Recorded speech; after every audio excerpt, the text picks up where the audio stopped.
Hello, my name is Joe Bailey, and today we're going to be going through the Elizabethans, 1580 to 1603, which is on the OCR History GCSE. Yes, we have an exam coming up on this soon, so I thought I'd just go through it quickly. So my first topic, I split it into 5 topics, which we've done in lessons. My first topic is the power of Queen Elizabeth, who was clearly the ruler at the time, due to the name of the Elizabethans. And then there's the Catholic threat, which talks about Catholics and Protestants and what they thought of each other, which wasn't very good, really. And then about everyday lives, how everyone lived, the different classes, the different everything, really. Like, how everything was changed and how everything was different, I don't know. And then popular pastimes, what people did. They went to the cinema, didn't exist. And then explorers like Walter Raleigh and all the Sir Francis Drake, all the popular ones. Hey, isn't that the person from Uncharted? Shut up. So, section 1, the power of Queen Elizabeth. Queen Elizabeth had power in loads of different places, as shown by this thing. Everyone believed that God appointed the Queen, so she had absolute power. The Queen appointing the nobles and bishops, who appointed the gentry, who did stuff for everyone else. The everyone else category in this made up a large amount of the population, as we will find out later. And the court is the place where the Queen gathered all the important people. It was a gathering of nobles. Everyone wanted to go there to spend time with the Queen. By spending time with the Queen, you could gain lots of rewards, including titles, monopolies, and land. One really good reward was going to the Privy Chamber, which was considered a great honour. You got to meet with the Queen in private. The Privy Council was made up of the Queen's most trusted advisors. They controlled Parliament, and the Queen had the final say on what they decided. Because in Parliament no one could talk about religion, the Queen's marriage, or her hair, which made it a lot easier for her. And some notable members of the Privy Council in Queen Elizabeth's time are Sir William Cecil, Secretary of State, Sir Francis Walsingham, the Spy Master, and Robert Dudley, who was a very nice guy. Yeah. So, however, the Queen used a lot of other methods to control her power, to keep her power, like propaganda. She made portraits drawn of her, but they were always censored. No one truly knew what she looked like, as all of this portraits were meant to make her look good and like a good ruler. Money also contained her face, which made people think about how great she was. Like, yeah. Also, she had progresses where she went around the country and showed people that who she was, and she's a great ruler because she's with the people and stuff. And there was prayers in church every Sunday. Everyone had to say a prayer for the Queen, which led to religion and the Queen being almost interlinked, you know? If you're a good Protestant, then you must believe in the Queen. Also, publications and plays. Due to the invention of the printing press, probably somewhere in this time, we'll get onto that in Crime and Punishment. Printed things. The Queen is good. The Fairy Queen was a novel written by Edmund Campion, I think, someone like that. And it was basically, there was a queen in it who was really, really nice, and that was meant to represent Queen Elizabeth. So yeah, that is the power of the Queen. That is the section, the power of the Queen. We'll move on to the next one in a minute. Hello, it's now been a minute, which means we're moving on to section 2, the Catholic threat. How spooky, scary. Someone should make a film out of it. They probably already have. There's 2 types of Christians, and they don't like each other. The Catholics and the Protestants. They don't like each other, clearly indicated by the verses right there. The Catholics believed the Eucharist was the real body and blood. However, the Protestants believed that it was just symbolic. The Catholics had a lot of festivals and saints, believing in relics and artifacts. However, the Protestants had no festivals and no saints, which links a lot to the pastimes topic, which we'll get onto later. They did still believe in Easter and Christmas, because they're the Jesus events, and they all believe in Jesus because they're Christians, obviously. Catholics are led by the Pope, and Protestants are led by the Queen, which in another way gave the Queen even more power.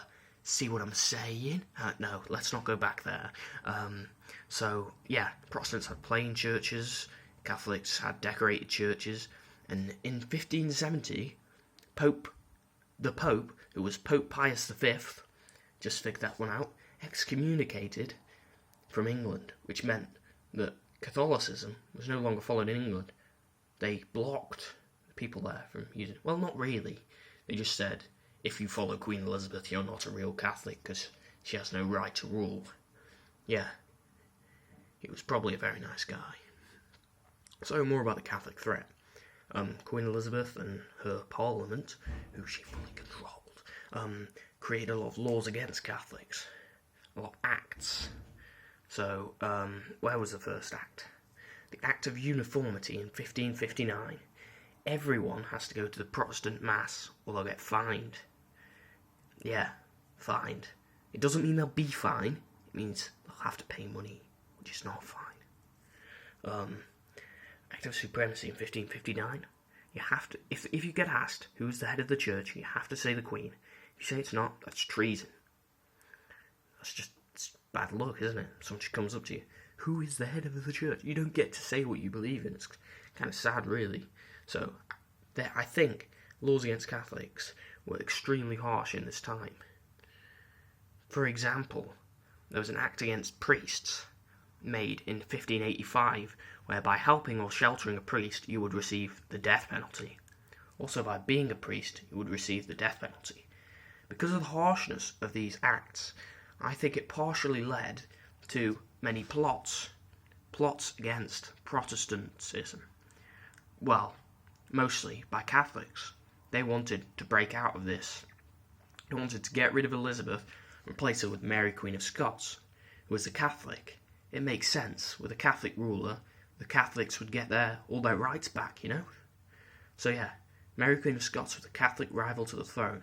Many plots were done to get her in charge, like the Throckmorton plot, which led to a new law called the Bond of Association in 1584, where anyone involved in any kind of plot against the Queen was executed for heresy.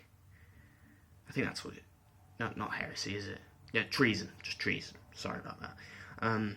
Plots. The Babington plot in 1586 was another plot which actually led to the death of Mary Queen of Scots as she was executed.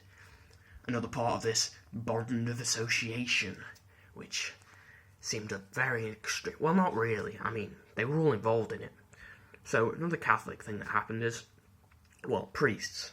Protestants don't have priests. They have, like, vicars and stuff, I think. What are they called? I'm not sure. Seminary and Jesuit. They don't agree with each other, because seminaries just want to help Catholics, but Jesuits just want to convert people. Which means if any of these people were found, they would be executed. And they could be caught by the Walsingham spy network. Remember Mr. Spam. Also, many plots were uncovered by Walsingham's spy agents. So yeah, if you get found, you would be executed. The priest law again.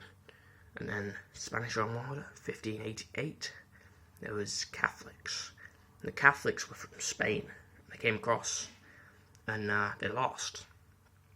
Mainly because of the great tactics of the English. We used many things such as fire ships, which they didn't expect. And we had much better guns, cannons, that fired better. And also, there were some storms, which was a chance of luck involved. We didn't plan the storms just happened. Many people questioned if this was the power of God backing the Protestants, you know? That wouldn't make a lot of sense, you know? We can't explain how the storm happened, or why. Maybe there is a reason why. I don't know. Anyway, that's the laws against Catholics. Not very nice, and we don't have any today, which is a good thing, considering we're a Catholic school. We probably wouldn't be here. Oh yeah, I forgot about this. This is a thing showing the rulers and whether they're Catholics or Protestants. So yeah, Mary I was very Catholic. Henry VIII was a bit Catholic, even though he set up the Church of England. Elizabeth was a bit Protestant, and Edward I was very Protestant. It's sort of, there was a swing between rulers and whether they were Catholics or Protestants. It changed almost every time. It's a bit weird, really. I think currently we got a Protestant ruler, but because we got the Church of England and everything, you know. I'm not sure, you know. It's a bit confusing, all this royalty. Anyway, let's close this for now. Later we'll go on to 3. Hey, later is here. Now we're on section 3, which is everyday lives, which I'm having a break in between all these, so that's why I said it is later, because it is. Now, classes. There were 3 classes back in Elizabethan times: gentry, middling sort, and labouring poor. There's still classes now, just not to such extremes. The labouring poor worked for yeomen or citizens. They were paid a wage, and they worked from sunrise till sunset, except on Sunday, where they had to visit church many times. More skilled workers got paid more, so they aspired to become skilled. The labouring poor had small houses with simple furniture and only the cheapest meat. They were also given small beer rations, which is basically just something given to them to drink, you know? Which people drank beer all the time, which is pretty cool. So also the labouring poor made up the majority of the population, as in many times before. The middling sort were farmers, could be farmers, which were yeomen or husbandsmen. I think yeomen employed other people, and husbandsmen didn't. That's the only difference.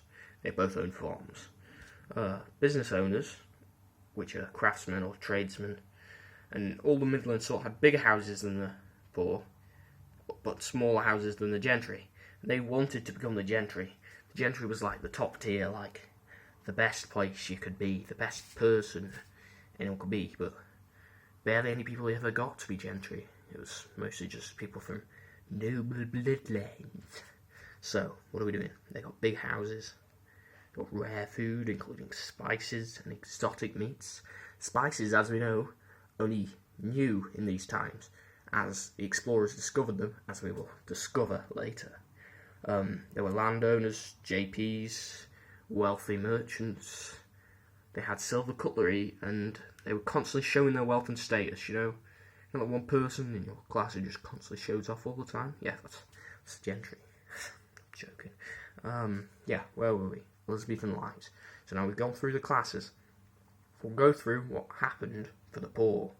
So, the Elizabethan poor, there were 3 types of poor. The able-bodied poor, who were just people looking for employment. The impotent poor, who were unable to work through age or illness. And vagrants, who didn't want to work. And they could work, they just went from land to land without getting a job.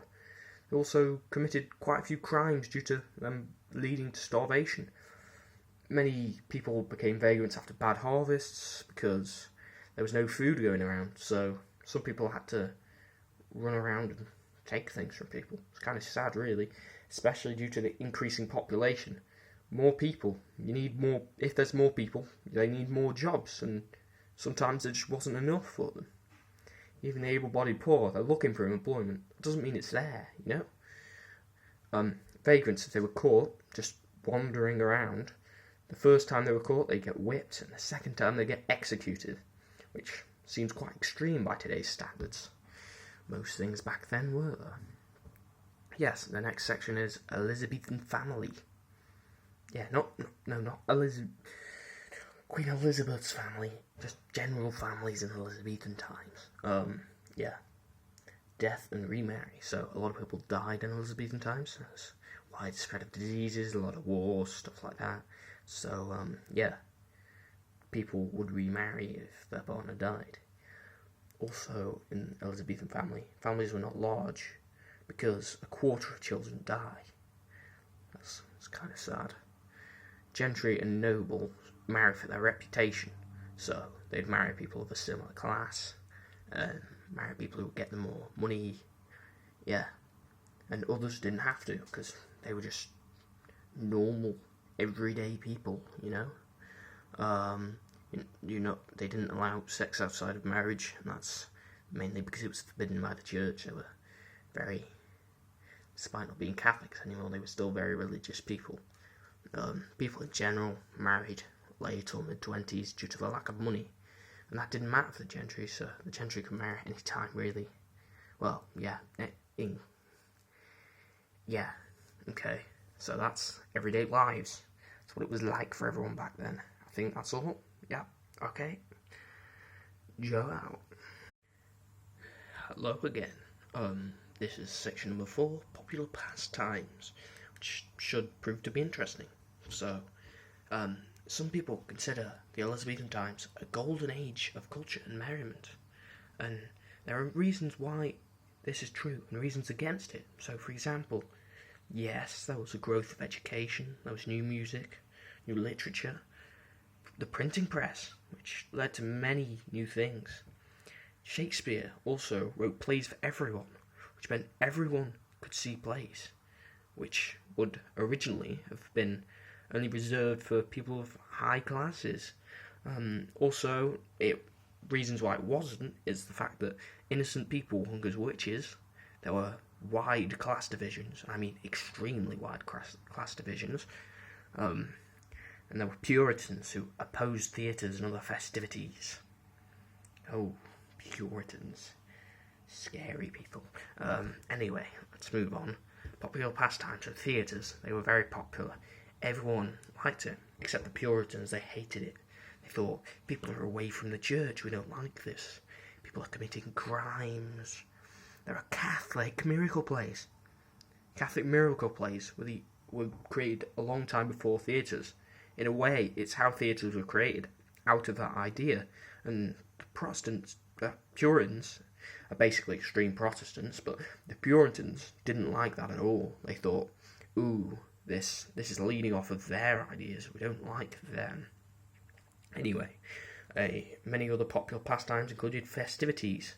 So there were many festivities, including Shrove Tuesday, where people played Shrove-tide football, which isn't very much like football today. It was very violent, with people pushing each other around, and not very nice. They'd run through the town, treading over each other, trying to get this football. Also, May Day, which there was much merry making and drunkenness. Okay, no one really liked drunkenness. I mean, especially Puritans. Well, alcohol is dangerous, and Puritans were just generally against it.